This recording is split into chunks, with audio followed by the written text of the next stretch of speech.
1929 Chicago.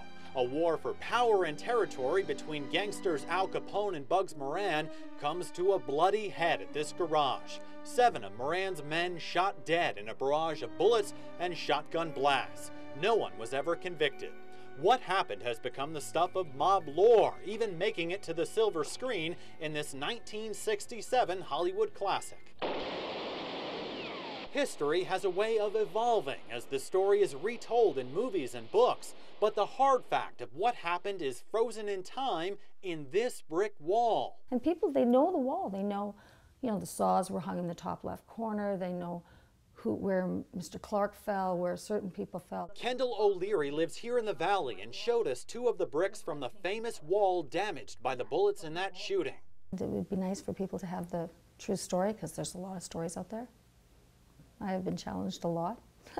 In her first ever interview on the subject, O'Leary says the true story is that she got 340 bricks, 80% of the original wall, from her uncle, George Patey, a Canadian businessman who purchased them from the city of Chicago.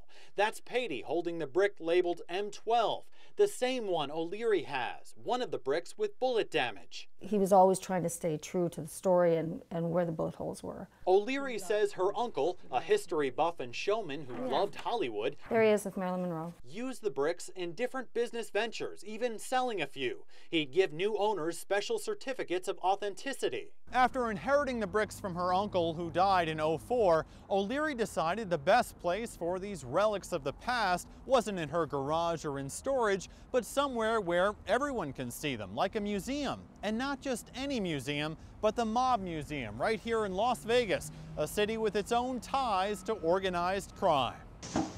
Last year, the bricks were carefully boxed up in O'Leary's garage and moved again. From Chicago to Canada to Las Vegas. Mob Museum curator Kathy Barry says the bricks are currently in a secure location under lock and key. Barry says Patey kept meticulous records using numbers and letters, which will help her reconstruct the wall. Often museums start with a collection. So we sat down, a bunch of us, and said, gee, if what are the 2, 3, 4 things you must have in a mob museum? And one of the things was, well, wouldn't it be great if you could get a brick from the St. Valentine's Day Massacre wall? 1 brick. Las Vegas Mayor Oscar Goodman wouldn't tell us how much money the museum paid O'Leary for the bricks, and neither would O'Leary. But according to the museum, it was several $100,000.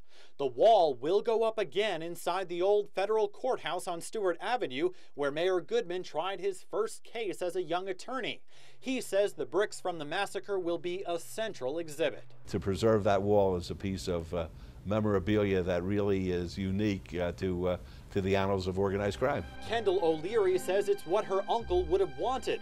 The bricks on display in a place where people can learn about mob history and what happened on that Valentine's Day in 1929 Chicago. Matt Kozar, News 3.